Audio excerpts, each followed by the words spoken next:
ya. Senang sekali berjumpa dengan Anda semua dalam kesempatan ini.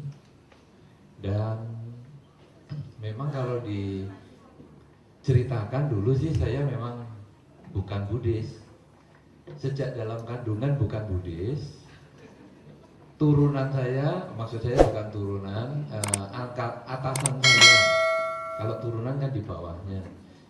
Saya tidak ada bawahnya. Istri, anak. Tapi atasan saya maksudnya orang tua, kemudian saudara-saudara dari ayah, saudara-saudara dari ibu, memang tidak ada yang Buddhis. Sehingga ketika saya belajar agama Buddha, orang juga heran sama saya. Kok bisa? Padahal lingkungannya memang bukan Buddhis. Apa sebetulnya yang memotivasi seseorang belajar agama Buddha? Khususnya saya, sebetulnya berdasar sebuah pertanyaan yang sangat umum sekali, yaitu kalau memang manusia ini ada yang mencetak, yang membuat, yang mengadakan, kenapa kok lain-lain? Kenapa ada orang yang dibuat hidupnya bahagia sekali? Kenapa ada orang yang dibuat sejak lahir terkondisi di tempat yang menderita sekali? Ada orang yang dibuat sejak kecil pandai sampai tua. Ada yang dibuat sejak kecil idiot terus sampai tuanya tetap idiot. Ini membuat sebuah pertanyaan, kenapa bisa demikian? Tanya kenapa. Kemudian saya mencoba mempelajari beberapa pelajaran agama yang ada di masyarakat. Jawabnya selalu rahasia. Kalau dijawab rahasia, apapun pertanyaannya buntutnya rahasia. Nah, saya ini kurang suka rahasia. Kalau sudah agama yang belajar untuk kebenaran saja dirahasiakan, apalagi yang berisi kejahatan, pasti lebih rahasia lagi. Ya kan? Kan pertemuan-pertemuan terbuka begini kan karena isinya pasti yang baik-baik. Coba kalau kita berdiskusi tentang yang jahat-jahat, saya kira nggak akan di tempat yang terbuka ini, dan bisik-bisik lagi. Nah, oleh karena itu saya lalu melihat, wah ini kalau rahasia-rahasia terus kok rasanya kurang sesuai ya. Kemudian saya mencoba, cobalah saya belajar agama Buddha. Karena dulu teman saya se-SMA itu ada satu orang yang Buddhis. Satu orang, kalungnya besar-besar. Leontin itu loh. Nampaknya dia, sekarang sih saya mengerti, nampaknya dia dulu dikasih leontin biku A, tempel. Biku B datang kasih leontin lagi, gede lagi, tempel. Biku C kasih lagi, wah, jadi leontinnya banyak. Saya pikir ini kayak dukun. Wah. Saya waktu dia cerita macam-macam tentang agama Buddha, saya dulunya nggak begitu berminat waktu SMA itu. Tapi kemudian setelah saya masuk perguruan tinggi, jadi tahun 80 sebetulnya saya kenal agama Buddha. Belum lama, mungkin para bapak ibu jauh lebih lama daripada saya. Saya baru tahun 80. Itu saya bertanya di depan wihara atau kelenteng, sebetulnya di Jogja adalah di kelenteng. Di depan wihara, saya tanya kepada pandita di sana, kenapa manusia itu lain-lain? Dijawab sama pandita itu, karena kita lahir bukan sekali saja. Orang yang pandai di zaman ini, karena dulunya dia memang sudah suka membagikan kemampuan pikirannya, dia punya inisiatif untuk melakukan suatu kebaikan, selalu menggunakan otaknya ini untuk kebaikan orang lain, manfaatkan untuk kebahagiaan lingkungannya, maka dia menjadi orang pandai. Kenapa jadi orang bodoh? Karena di kehidupannya yang lampau dia suka cuek-cuek. Kalau ditanya ini bagaimana begini, gak usah dipikirin. Itu bagaimana rumah tangga kita, gak usah dipikirin. Bagaimana kantornya, gak usah dipikirin. Lama-lama otaknya karena gak usah dipikirin, otaknya gak pernah dipakai. Lahir bodoh sungguhan. Jadi begitu ditanya bagaimana rumah tangga, nggak bisa mikir. Bagaimana pekerjaan, nggak bisa mikir. Karena memang betul-betul begitu kepala digoyang, duduk, wah, kosong. Kemudian saya tanya lagi, kenapa ya ada orang kok lahir kakinya nggak ada? Karena dulu dia memang suka meniadakan kakinya makhluk lain. Jangkrik di kakinya dicopotin. Nah karena tanam copot-copot kaki, rasain sekarang kalau nggak punya kaki bagaimana? Lah kalau ada juga kakinya yang 4. Katanya tadi kakinya 2 jadi 1. Sekarang kok juga ada kakinya 4 di perut. Dia jawaban juga. Karena ada juga yang iseng jangkrik, nyopot 2 kaki dari jangkrik lain, di lem di perutnya jangkrik yang lain. Memang ada beberapa orang ya begitu. Oh kan eksperimen kan. Cecak buntut 2 bagaimana? Ambil buntut cecak yang lain, dilem dengan buntut cecak yang lain. Akhirnya, ini cecaknya buntut 2. Akhirnya ya coba rasain kalau di perut juga ada kakinya bagaimana. Kemudian pertanyaan itu terus saya tanya macam-macam, ada jawabnya semua. Kemudian pertanyaan yang berikut, bagaimana membuktikan kalau ada kehidupan yang dulu? Karena kalau cuman nggak bisa dibuktikan, ya itu nanti jadinya rahasia lagi. Nah biasanya kemudian buktinya meditasi. Orang kadang meditasi kemana? Yang dulu mana? Tidak ketemu. Nah kemudian yang saya tanya itu mengeluarkan beberapa laporan jurnal-jurnal kesehatan dari Eropa. Dia mengatakan ini loh buktinya. Dokter-dokter yang bukan Buddhis itu dia menggunakan hipnosis, menghipnosis seseorang, kemudian orang ini bisa ditanyain, kamu ingat gak dulu waktu masih kecil? Kamu ingat gak dulu waktu masih bayi? Kamu dulu ingat gak sebelum dilahirkan sekarang? Dan seterusnya dan seterusnya. Akhirnya terbukti mereka yang dulunya misalnya menyiksa makhluk, sekarang akhirnya hidupnya juga kurang bagus. Mereka yang dulunya banyak berbuat baik, sekarang hidupnya bahagia. Nah itu sebetulnya yang membuat saya pertama kali ternyata agama Buddha ini bisa dibuktikan, bukan isinya rahasia. Kalau demikian saya ingin belajar. Nah kemudian saya mencoba belajar, tiap hari belajar, dan makin dipelajari makin menyenangkan. Karena ternyata di dalam Dhamma ini apa saja bisa menjadi pelajaran. Saya berangkat dari muka yang beda-beda. Kenapa? Karena saya melihat di dalam kehidupan saya waktu sekolah, waktu apa, selalu disuruh oleh orang tua belajar biar pinter. Semua anak disuruh belajar yang pinter. Jadi kalau dirinya tidak pinter di kelas, itu kemudian noleh ke kanan dan noleh ke kiri. Kenapa ya kok aku nggak pinter? Ini kan terjadi perbedaan awal ketika saya masih kecil seperti itu. Dan kenapa saya belajar ngotot, belajar mati-matian, tetap nggak pinter-pinter. Teman saya yang santai-santai, baca komik, kok lebih pinter. Lah itu yang membuat dasar pertama kenapa manusia beda. Tapi tentu banyak orang mempunyai pandangan yang berbeda tentang Dharma. Masuknya untuk mengenal Dharma itu tidak harus dari perbedaan. Ada satu ketika orang yang anti Buddhis.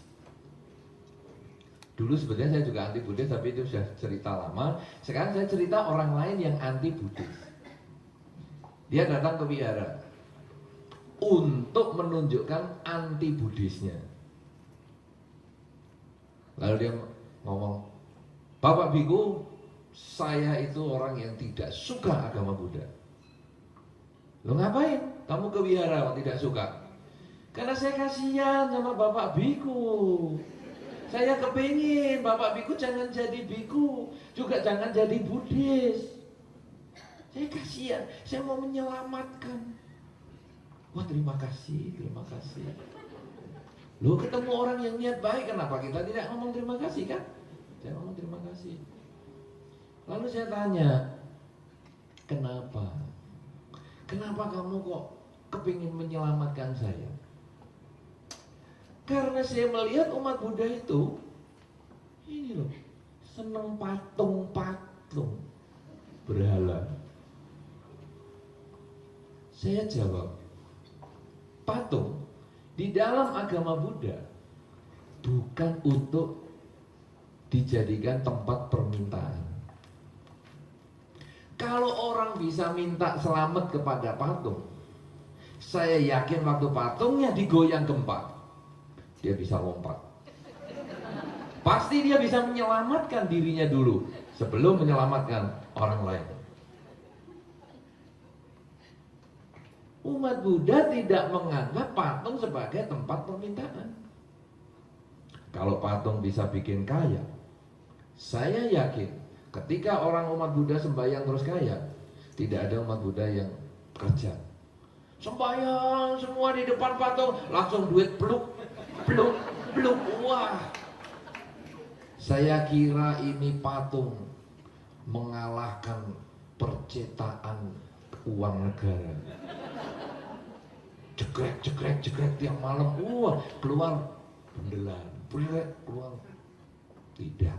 Kita umat Buddha tidak begitu. Itu ada yang sembahyang minta obat.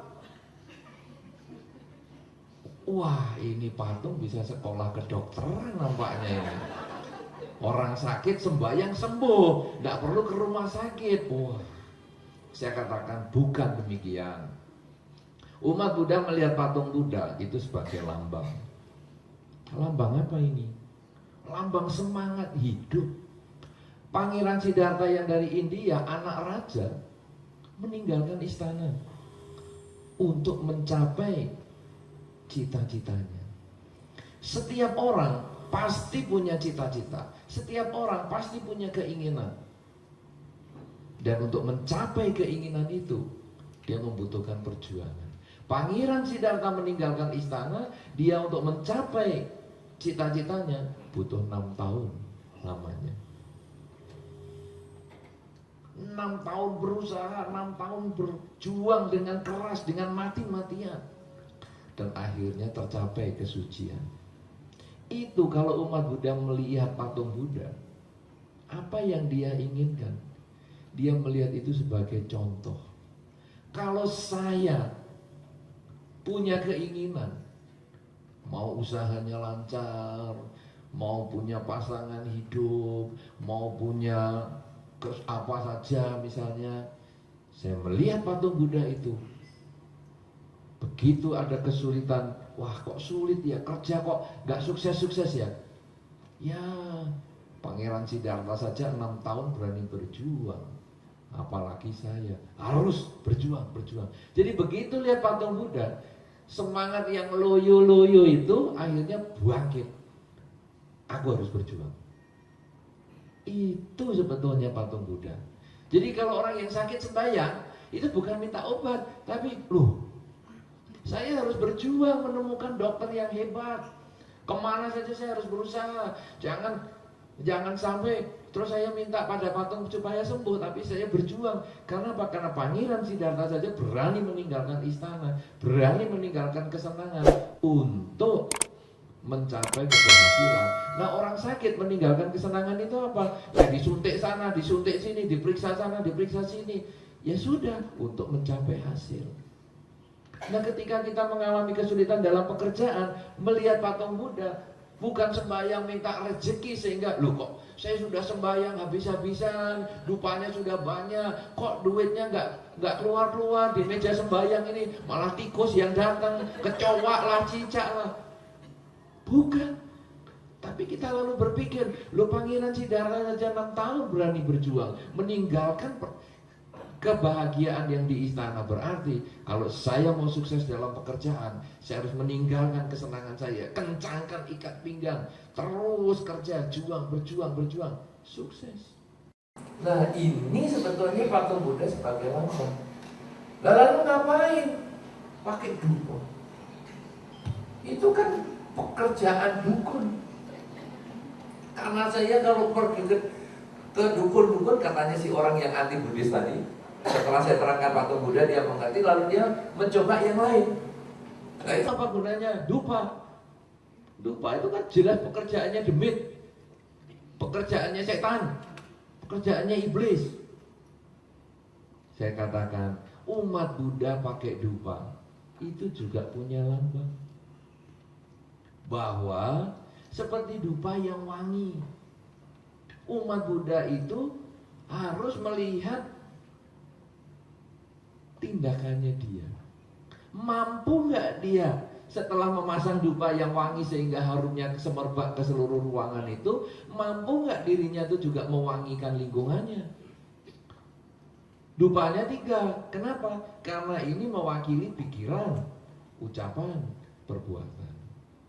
Jadi ketika seorang umat Buddha memasang dupa 3, itu artinya mampu nggak pikiran, ucapan, dan perbuatan saya ini diarahkan untuk mewangikan ruangan, mewangikan lingkungan saya. Jadi kepada orang tua saya juga selalu mewangikan dengan pikiran yang baik, ucapan baik, perilaku yang baik.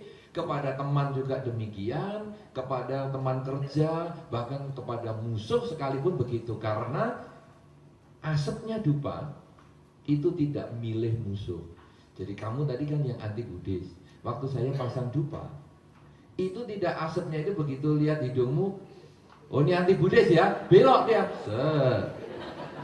cari yang lain. Tidak, kamu anti Buddhis, tetap hidungmu dimasuki dupa. Saya yang Buddhis, tetap hidung saya juga masuk, dan dupanya juga tidak milih. Oh ini biku nih, hidungnya masuknya lebih banyak, dupanya biar berkah katanya. Ini kamu kan anti Buddhis, belokkan. Tidak. Asap dupa itu kemana saja sama masuknya. Artinya seorang umat Buddha ketika sembahyang itu kemudian berpikir, apakah perilaku saya, ucapan saya, dan pikiran saya ini bisa tidak membedakan kebajikannya ini baik kepada mereka, saudara kita, keluarga kita, teman kita, orang yang tak dikenal, bahkan musuh kita. Tidak akan kita bedakan kebajikannya. Nah itulah dupa. Lah itu kembang-kembang, itu kan juga kerjaannya demit, dukun. Salah. Kembang itu menunjukkan waktu, bahwa kebajikan kita itu ada umurnya. Hari ini kembangnya bagus, ini kembang sungguhan, ya bagus. Karena saya sering kalau ceramah kembangnya karet atau kembangnya plastik. Kalau ini asli. Kembang yang asli ini mekar indah, tapi besok layu dia dibuang. Artinya ini ada umur. Ketika dia bagus, ketika dia mekarnya indah, dia diletakkan di tempat yang paling bagus. Demikian pula diri kita. Ketika diri kita masih indah, ketika diri kita masih kuat, ketika diri kita masih sehat, pikiran, ucapan, dan perbuatan berikan yang terbaik kepada lingkungan kita, siapapun juga. Karena begitu kita seperti bunga yang layu, langsung sudah tidak bisa apa-apa di tempat tidur, langsung napas pun juga lupa, kita cuma dibuang. Ya kan? Anda sudah pernah bertemu dengan orang yang tak bermanfaat? Napas saja sudah tidak ada, kan tidak disimpan, dibuang. Sama dengan bunga, dibuang. Demikian pula seseorang yang sudah tak ada nafas, orang yang sudah meninggal juga demikian. Maka ketika kita meninggal dunia, kita sudah tidak ada artinya lagi, kita akan dibuang. Nah, mumpung masih segar, mumpung masih sehat, begitu kita melihat bunga di altar, mumpung masih segar, masih sehat, masih kuat, ayo isi pikiran dengan yang baik, ucapan baik, perilaku baik. Nah, akhirnya orang yang anti Buddhis ini mulai tahu, ternyata agama Buddha ini altarnya bukan sembahyang setan. Altarnya ini pelajaran. Sehingga setiap kali umat Buddha memasang dupa, dia ingat perilakunya supaya menjadi lebih baik. Ketika dia melihat bunga, dia ingat waktunya bahwa kematian akan selalu datang. Kita harus mengisi hidup ini dengan kebaikan. Nah, sejak itu dia sudah tidak memusuhi agama Buddha. Masalah dia tidak jadi Buddhis itu urusan dia. Karena di dalam Dharma, seseorang mau belajar Dharma, tidak harus dia menjadi seorang umat Buddha. Orang boleh melaksanakan Dharma tanpa mengaku dirinya agama Buddha pun tidak masalah. Kenapa? Karena yang penting di dalam Dharma adalah perubahan pikiran menjadi orang yang lebih baik. KTP-nya Buddhis 3 kali. Kemudian sudah mengumpulkan foto-foto dengan biku yang banyak sekali. Di beberapa tempat saya melihat rumah orang dipajang dengan foto biku bermacam-macam. Padahal biasanya saya melihat foto dia salaman dengan presiden, foto salaman dengan menteri, foto salaman dengan Pak Camat, foto salaman dengan calon mertua. Ini foto dengan biku ini, biku itu, wah senang sekali. Tapi kalau perilakunya belum berubah, dia bukan Buddhis. Dia masih KTP-nya yang Buddhis. Tapi walaupun dengan biku sekalipun tidak ada yang dikenal, kemudian tata upacara yang seperti yang tadi dibaca itu juga nggak ngerti. Gitu, tadi kan membaca Dhammapada, apa ini? Ya, saya dulu juga begitu. Waktu pertama saya membuka buku agama Buddha, ini tulisan kok ngumpul semua, ini apa ini? Sudah tidak ngerti yang begituan. Nah, kalaupun tidak mengerti tidak masalah, karena selama perilaku kita baik, ucapan kita baik, kemudian cara berpikir kita baik, dan selalu menyadari hidup yang tidak kekal ini selalu berubah, terbatas oleh waktu. Ini sudah ajaran Sang Buddha dan kita boleh jalani itu tanpa berubah KTP. Oleh karena itu, kemudian orang yang anti Buddhis itu sekarang sudah tidak lagi memusuhi agama Buddha, tapi juga dia tetap dengan agamanya sendiri. Bagi saya juga tidak keberatan, itu urusannya dia, karena pemilihan agama adalah kecocokan. Tapi masalahnya sekarang dia sudah tidak menentang lagi, karena dia sudah mengerti apa sih itu agama Buddha. Nah, ini yang bagi saya lebih saya tekankan. Kenapa kita memilih agama Buddha? Karena sesungguhnya agama Buddha itu bisa digunakan oleh siapapun juga. Itu kalau pakaian ya all sex lah. Siapa saja bisa pakai. Seperti sandalnya hotel itu lah. Siapa saja bisa pakai. Mau laki mau perempuan bisa pakai. Tidak ada problem. Karena kalau agama Buddha ini ajarannya hanya berlaku untuk umat Buddha, saya malah nggak suka. Sebelum kamu bernamaskara atau bersujud di depan patung Buddha, kamu belum umat Buddha. Nanti nggak saya kasih pelajaran agama Buddha, saya malah nggak ikut. Tapi justru seninya di agama Buddha ini adalah walaupun kita nggak ngerti patung Buddha, walaupun kita nggak ngerti upacara Dharma, tapi kalau kita mau melaksanakan dan kita bisa berubah, itu kita sebetulnya sudah Buddhis. Dan ini yang membuat bagi saya agama Buddha memang layak untuk menjadi jalan hidup kita. Begitu Pak Yani. Terima kasih. Ya, baik, terima kasih, luar biasa sekali penjelasan Bante. Tapi ya sebelum kita lepas ke audiens, mohon maaf Bante, ini agak pribadi sedikit. Apakah ada tentangan Bante dari keluarga terutama sampai Bante meninggalkan agama yang lain yang dulu, terus sampai sekarang menjadi biku gitu? Pasti ada kendala-kendala itu.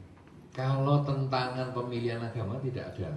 Karena saya dari kecil kan suka bertanya-tanya tentang agama dan kemudian suka belajar agama di mana-mana. Jadi pindah agama itu sudah rutinitas, ya. Nah, sehingga waktu ibu saya melihat saya belajar agama Buddha, bagi dia juga itu hal yang biasa. Ya, paling 2 bulan lagi juga ditinggal. Ya. Tapi ketika saya berniat menjadi biku, itu yang problem.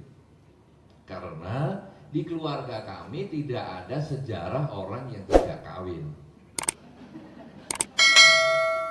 Jadi ketika ibu saya bertanya, saya ngomong, saya mau jadi biku loh. Loh, di dunia ini manusia diciptakan berpasang-pasangan. Lalu saya jawab, lah kenapa tetangga kok nggak kawin? Sampai tua jenggotan kok tidak kawin? Mana pasangannya dia? Si itu kenapa sudah tua kok juga ada kawin? Si lama juga itu. Yang lain-lain saya tunjukkan. Dia nggak bisa ngomong. Nah, artinya orang lain kan juga tidak mengatakan hidup itu manusia diciptakan pasangan-pasangan, karena perkawinan itu adalah pilihan, bukan keharusan. Nah, kemudian itu pertama saya sampaikan demikian. Kemudian yang kedua, dia memang keberatan. Waduh, nanti nggak bisa ketemu kalau jadi biku. Bisa. Jadi biku kan bukan hilang langsung pindah alam. Nanti tetap bisa ketemu, tenang-tenang saja. Gitu. Nah, tapi bagaimana ini? Kamu kan nggak bisa berbakti kepada orang tua. Saya jawab, berbakti kepada orang tua itu tidak harus punya anak. Karena ada satu konsep bakti, orang itu menikah dan punya anak, kan begitu. Ya, melanjutkan keturunan dan seterusnya. Saya ngomong, kalau menikah dan punya anak kemudian jadi penjahat, kamu malah stres loh. Saya tidak menikah, tapi kan jadi orang baik. Apa kamu stres kalau saya jadi orang baik? Apa kamu senang kalau saya jadi orang jahat? Menjadi biku itu jadi orang baik, kenapa kamu tangisi? Apa saya suruh jadi penjahat biar gak kamu tangisi? Dia diem. Nah, kemudian saya jawab lagi, kalau punya istri dan punya anak, itu hanya membahagiakan kamu dan membahagiakan keluarga mertua. Tapi kalau menjadi biku, itu membahagiakan banyak mertua, banyak istri, banyak suami, dan lain-lain. Kenapa demikian? Karena memang menjadi biku kan pelayanan sosial. Orang yang stres sama mertua ya cerita, mertua yang stres sama menantu ya cerita, anak yang stres sama orang tua cerita, orang tua stres punya anak juga cerita, dan endingnya jadi biku kan mencoba memberikan solusi. Nah, saya katakan, seandainya kamu punya uang 1.000 rupiah, bisa beli roti di satu toko ini 1, lalu di toko sebelah itu 10, kamu mau beli roti di mana? Ya mesti beli yang 10. Nah, itu dia. Kan logis lah itu. 1.000 rupiah kalau cuma 1, yang sebelah ini 10 dengan kualitas yang sama loh. Bukan yang sebelah ini palsu. Kan kamu pasti beli yang 10. Nah, saya sebagai biku, kalau saya kawin, itu saya seperti kamu punya uang 1.000 beli roti di satu toko. Dapat 1 aja. Untuk membahagiakan istri sendiri, anak sendiri, mertua sendiri. Tapi uang 1.000 ini modalnya ini, kamu kan punya anak yang namanya saya ini, kan sekarang jadi biku, itu bisa dapat roti banyak, artinya membahagiakan lebih banyak keluarga. Kamu milih mana? Nah, kalau kakak saya yang menikah membahagiakan kamu di dalam ke dunia ini. Kalau kamu merelakan saya jadi biku, kamu saya bahagiakan di alam kelahiran yang berikutnya berkali-kali. Karena kebajikan yang kamu sebagai orang tua itu akan dirasakan oleh banyak pihak. Dan pertanyaan akhirnya yang terakhir, saya mengatakan, orang tua pengen gak anaknya hidup bahagia? Oh ya pasti pengen. Nah, saya bahagianya kalau jadi biku. Ya sudahlah, langsung dia tanda tangan. Ya, tidak ada pilihan lain loh. Iya baik, untung akhirnya tanda tangan Bante. Tanda tangan, pasti tanda tangan. Kalau tidak pasti usaha lagi saya yang lain. Nah tapi orang tua saya waktu pertemuan waktu saya 10 tahun jadi biku kan diundang tuh, ada acara di Biara Mendut. Wah itu kan orang tua biku pada datang. Kemudian umat-umat juga datang. Ada yang pernah ketemu ibu saya dan kenal dengan ibu saya. Dia mengatakan, wah seneng ya anaknya sudah jadi biku. Wah, kan begitu tuh. Langsung jawab ibu saya, kalau seneng anaknya jadi biku, kenapa anakmu nggak suruh jadi?